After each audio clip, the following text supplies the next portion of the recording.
हैदर का खौफ इतना हो गया है कि भारत सरकार भी उससे डरने लगी है। रबुपुरा की पुलिस थर-थर कांपती है। लोगों के ऊपर थूके, टट्टी करे, पेशाब करे, कुछ भी करे, लोग कुछ नहीं कर पा रहे हैं उसका। भारत के ऊपर वो एक कलंक बनकर रह रही है। भारत में भारत सरकार के ऊपर एक बदनुमा दाग लग रहा है। मैं कहती हूँ ऐसा कुछ भी नहीं है, सब झूठ है, फेक है, बकवास है। नमस्कार दोस्तों, मैं सुमन एक बार फिर से स्वागत करती हूँ आप सभी का अपने YouTube चैनल ख्वाहिशें भी अम्मी में। कैसे हैं आप सभी? उम्मीद करती हूँ सभी लोग अच्छे होंगे, मैं भी अच्छी हूँ। और अभी आप लोगों को याद होगा, थोड़े दिन पहले मैंने एक वीडियो बनाया था जिसमें टाइटल था गुलाम हैदर के बच्चे रबुपुरा से गायब, कुछ इस तरह का टाइटल था।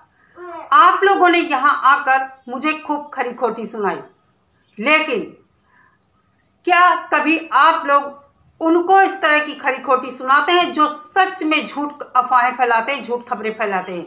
मानती हूँ सीमा हैदर के मामले में रबुपुरा पुलिस, जैसा कि कहा जा रहा है, मिली हुई है। मैं नहीं कहती हूँ कि थाने में पैसा जाता, लोग कहते थाने में पैसा जाता है, ये भगोड़ी थाने में पैसा भेजती है। भारत सरकार सीमा को यहाँ रखना चाहती है। जब तक सरकार की तरफ से कोई ऑफिशियल अनाउंसमेंट नहीं आता या सीमा कुछ ऐसा नहीं दिखाती, हम ये आरोप भारत सरकार पर नहीं लगा सकते। हाँ, हम सरकार से सवाल कर सकते हैं कि एक इलीगल महिला को हमारे देश में क्यों रोका गया है। सीमा के अलावा जो भी लोग आए अवैध तरीके से, अभी जल्दी में उनको डिपोर्ट कर दिया गया, इसको क्यों नहीं डिपोर्ट किया गया? हम इस तरह के सवाल कर सकते हैं। नेत्रपाल का पूरा परिवार इस अवैध घुसपैठिया को शरण देने में दोषी है, अपराधी है, क्यों जेल नहीं हुई? सीमा हैदर के फर्जी आधार कार्ड बनवाए उन लोगों को क्यों जेल नहीं हुई? हम इस तरह के सवाल अपनी सरकार, अपने प्रशासन से कर सकते हैं, लेकिन हम सीधा ये नहीं कह सकते हैं बिना प्रूफ कि भारत सरकार के ऊपर सीमा एक कलंक बन गई है और सीमा को भारत सरकार यहाँ रखना चाहती है। भारत सरकार सीमा का कुछ नहीं बिगाड़ पा रही है। आप लोगों को बताऊं, जितने फर्जी प्रोपेगेंडा आते हैं पाकिस्तान से आते हैं। शाहिद हुसैन के चैनल पर मैंने देखा था, किसी महिला ने बताया था कि सीमा के बच्चे रबुपुरा में नहीं हैं, उनको ले लिया गया है। बात वहां से उठी, मैंने वहां बात सुनकर अपने चैनल से आप लोगों को बताना चाहा कि ये एक खुशखबरी हो सकती है सभी के लिए, क्योंकि हम सब गुलाम हैदर के बच्चों के लिए लड़ रहे हैं। लेकिन आप लोगों ने मुझे यहाँ आकर भला बुरा बोला, लेकिन जहाँ से बात आई, जिस इंसान के पैनल पर ये बात कही गई, कॉल आ गई थी इसलिए मुझे रुकना पड़ा। तो कहने का मतलब ये है कि जहाँ से कोई बात आती है, हम सब एक दूसरे से सुनते भी हैं, उसका भी जिक्र अपने अपने चैनल पर करते हैं, लेकिन इसका मतलब ये नहीं है कि आप लोग झूठा सारा का सारा ब्लेम उसी यूट्यूबर पर लगा दीजिए। अभी आज की बात बताती हूँ। पाकिस्तानी ही चैनल पर, अरशद के चैनल पर एक रिकॉर्डिंग वायरल हो रही है बहुत तेजी से किसी महिला की। वो इतना गुस्से में है सीमा हैदर के खिलाफ, ये लगता है कि अगर ये सीमा हैदर को पा जाए तो पता नहीं क्या कर डाले। हमें भी गुस्सा आता है, हम भी परेशान हैं, हम भी जानना चाहते हैं आखिर सीमा हैदर को यहाँ क्यों रोका गया है, लेकिन जवाब नहीं मिल रहा है। मगर इसके एवज में ये नहीं कि हम गलत तोहमत, जिसका हमारे पास कोई प्रूफ नहीं है, हम सरकार पर नहीं लगा सकते। अरशद के चैनल पर जो रिकॉर्डिंग वायरल हो रही, उसमें ये कहा जा रहा है कि सीमा ने किसी लड़के के ऊपर थूक दिया, लड़ाई हुई और सीमा हैदर ने ये कहा कि मैं तुम्हारा वो हाल थाने में करवा दूंगी कि तुम सोच भी नहीं सकते, तुम मेरी चैन लूटने आए थे, तुम वो, मतलब रिकॉर्डिंग थोड़ा समझ में कम आ रही थी, लेकिन इसी तरह का कुछ था। तो मेरा कहने का मतलब ये है कि जो इंसान रबुपुरा का सीमा से परेशान है, क्या सीमा से इतना पुलिस डरती है कि वो इंसान इतना सीमा से डरता है कि सीमा के खिलाफ वो एक FIR नहीं करवा पाता है और दूसरों को बताता है और वो बातें YouTube चैनल पर बताई जाती हैं। समझ रहे हैं इसका मतलब? अभी केस में कुछ हो नहीं रहा, इसी तरह का प्रोपेगेंडा आएगा और सभी लोग इस केस को एंजॉय कर रहे हैं, हंसी ठट्ठा कर रहे हैं। मैं कहती हूँ जब अरशद ये बोलता है कि मेरी रबुपुरा में बात होती है, रिकॉर्डिंग भी लगाता है, मैं मानती हूँ चलो वो सच होंगी, लेकिन जब एक बार, दो बार, चार बार वो चीज़ें गलत साबित हुई तो फिर बार बार उन सब बातों पर भरोसा क्यों करना, क्यों पब्लिक को गुमराह करना?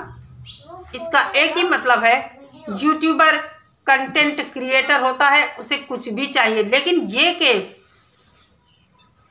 भावनाओं से जुड़ा हुआ केस है, रिश्तों का केस है, किसी का घर उजड़ा है, मासूम बच्चे छीने हैं किसी से, हर तरह से कोई इंसान बर्बाद हुआ है और तुम्हारे ही पाकिस्तान का इंसान गुलाम हैदर रो रहा है, परेशान हो रहा है। तो इस तरह की चीज़ें ठीक नहीं है, मुझे ये ठीक नहीं लगता है। मानती हूँ सबको कंटेंट चाहिए, लेकिन इससे हटकर भी तो कंटेंट हो सकता है। कहने का मतलब ये है, हम अगर एक दो बार धोखा खा जाए, अब मैं इस तरह की किसी भी रिकॉर्डिंग पर भरोसा नहीं कर सकती, क्योंकि एक बार आप लोगों ने मुझे सबक सिखा दिया है कि ये खबर झूठी है, आप झूठी हो, आप झूठी न्यूज़ सुनाती हो। मुझ में हिम्मत नहीं है दोबारा आप लोगों की इस तरह नाराज़गी झेलने का। तो मैं ये कहना चाहूँगी कि हम सरकार से सवाल करते हैं, जहाँ से हमें कुछ उम्मीद है कि हमारा काम हो सकता है, अभी हमारा काम फंसा हुआ है, हम डायरेक्ट उन पर सवाल कैसे खड़ा कर सकते हैं? जो जायज़ हमारे सवाल हैं, जो जेन्युइन क्वेश्चन है, हम उनको पूछ सकते हैं, कह सकते हैं, हमारा हक है पूछने का। तो दोस्तों, इस तरह की फर्जी बातें सिर्फ और सिर्फ एक कंटेंट बनाकर परोसी जाती हैं। उस महिला का ये भी कहना है कि मैं उस लड़के को लाइव में भी बिठा लूँगी। यहाँ यूट्यूब पर बिठाने से क्या फ़ायदा? अगर वो रबुपुरा का बंदा है, वो क्यों नहीं थाने जाता है? सबसे बड़ी बात मुझे ताज्जुब लगता है कि ये लोग मोमिन सर को क्यों नहीं कोई खबर बताते हैं, चैनल पर किसी के आकर बकवास क्यों करते हैं? और बस वही एक दो सेलेक्टेड चैनल है, बाकी किसी के चैनल पर नहीं। इंडिया के लोग इंडिया के चैनल पर नहीं आते कभी भी किसी भी तरह की रिकॉर्डिंग लेकर। इस बात का आप लोग मुझे आंसर करके कमेंट करके बताइए, आंसर दीजिए कि इंडिया के चैनल पर ये रबुपुरा वाले क्यों नहीं आते, किसी तरह की रिकॉर्डिंग क्यों हम लोगों को क्यों नहीं मिलती है, पाकिस्तानियों को क्यों मिलती हैं? ये सिर्फ और सिर्फ एक दूसरे से मिलकर चैनल चलाने वाली बात हो सकती है, इससे ज़्यादा कुछ नहीं। भगोड़ी ने तो जो किया है, अंजाम एक दिन उसे पता चलेगा। और आज मैं वीडियो देख रही थी भगोड़ी का, तो मुझे यहाँ पर कुछ उसके गाल में चोट दिखी थी, पता नहीं फिर से मार पिटाई हुई है या क्या। इतनी मरभुक्की है, इतनी मरभुक्की है, घर में बच्चे कहीं नहीं दिख रहे। करवा बेचने वाली महिला आई, वहाँ से जब करवा लेकर ये खड़ी हुई, आप लोग देखना यहाँ पर उसके कुछ रेड है, जैसे चोट लगी हो या पता नहीं दाने वाने निकले हों, जो भी हो, कुछ भी हो सकता है। लेकिन लप्पू फ्रेंच फ्राइज लेकर आया और नारियल लेकर आया, तुरंत भगोड़ी उठाकर खाने लगती है। हालांकि देखिए, मैं फिर भी कहूँगी, लप्पू के मुंह से निकलता है कि बालकों को भी दे दियो, लेकिन इतना सा फ्रेंच फ्राइज आया, घर में बच्चे कहीं नहीं दिख रहे, दोनों लोग लास्ट में बैठकर अकेले खाते हैं। कहने का मतलब बच्चे इसके घर में नहीं हैं। चाहे बबीता के घर में हो या कहीं भी हो। तो ये सब चल रहा है भगोड़ी के केस में। फिलहाल मोमिन सर का अभी कोई अपडेट नहीं आया है। देखते हैं मोमिन सर केस के हवाले से क्या करते हैं। पानीपत ले जाने का उनका इरादा है, अभी तक तो उन्होंने कोई अपडेट दिया नहीं है। जैसे ही कोई अपडेट होती है मैं भी आप लोगों के साथ शेयर करती हूँ। तब तक सभी लोग साथ और सपोर्ट बनाए रखिए। आप लोगों को आजकल सीमा हैदर केस में लगता इंटरेस्ट नहीं आ रहा है। कहीं ना कहीं लोग अब इस केस में दिलचस्पी नहीं ले रहे। लोगों को लग रहा है कि इस केस में कुछ होने वाला नहीं है। लेकिन मैं कहती हूँ गुलाम हैदर का साथ दीजिए, बने रहिए मोमिन सर के साथ और सपोर्ट बहुत ज़रूरी है सभी का। तो आप लोगों का भी, हम सब यूट्यूबरों के साथ साथ आप लोगों का भी सहयोग उतना ही ज़रूरी है जितना कि मोमिन सर इस केस के लिए ज़रूरी है, उतना ही हम और आप सब लोग ज़रूरी हैं।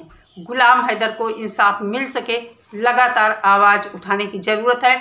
चाहे कोई यूट्यूबर है या कोई व्यूअर्स है, सबकी भागीदारी समान रूप से है। चलिए दोस्तों, ख्याल रखिए सभी लोग अपना। मिलती हूँ नेक्स्ट वीडियो के साथ। नमस्कार।